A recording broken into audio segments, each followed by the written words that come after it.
I question, why me? Why my family? Why my father?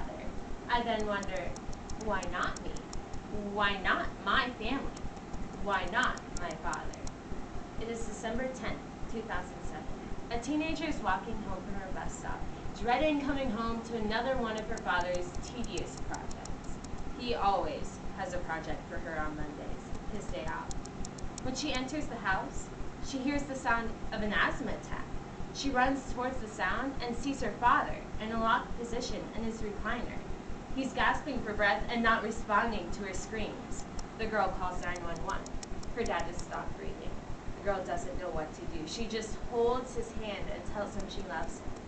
The ambulance arrives, straps her father into a stretcher, and takes him to the local hospital.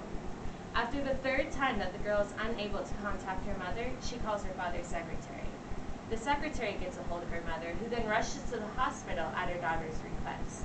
The secretary then comes to the girl's home and takes her to the hospital. When she arrives there, her mother is in tears and simply says, "He's gone. I was that girl. I saw my father die from a massive heart attack. I held his hand during his last breaths. Why me? Why must my last memory of my father be his weakest moment? Why do I have to have an empty space in my life where my father is supposed to fill? My father is not going to be there to teach me how to drive. He won't walk me down the aisle. He won't see me graduate high school or college. And he won't ever see his grandchildren and look at them with the proudest gleam in his eyes. Why me? Why not me? I would not wish this extreme sorrow and pain on my worst enemy. In spite of everyone's avoidance of his or her mortality, everyone dies. Some people have told me that God only gives us what we can handle. This thought helps me. It makes me feel that God must think I'm a pretty strong person if he allowed my father to die right in front of me. Why my family? Why must my sisters and my mother live without a father and husband? One of my sisters was in Saudi Arabia when this loss happened. Why did she have to be so far away that we couldn't even tell her that her own father died? Why them? Why not my family? I am lucky. I have a family that is very close-knit.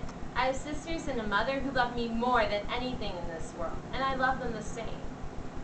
I am so thankful that I am not an only child, because the loss of a father and the loss of a husband are very different. I am blessed to have sisters that lost the same amazing father that I lost, so we can talk through this grief together. Why my father? My father was beyond a remarkable man. He had endless love for his family and friends, and even those who didn't love him back. He was forgiving and hardworking. He was a pastor and had a congregation that actually looked forward to going to church every Sunday to hear him preach. He was only 52. Why him? Why shouldn't it be my father? My father has heart problems running through his bloodstream. He was overweight too. He was also borderline diabetic. All of these things are causes of a massive heart attack. According to AmericanHeart.org, coronary heart disease is the #1 killer of Americans. The combination of deaths due to cancer, strokes, and accidents is still lower than the death rate of coronary events. This website also states that about every 26 seconds, an American will suffer from a coronary event. And about every minute, someone will die from one. My father is just one of those statistics. Why me? That is the question that really has no answer. No one has a good reason for why I had to lose my dad. All I know is I have been blessed to have the best father for my short 14 years. The lessons he taught me will be with me always. I will love my dad forever, and I will never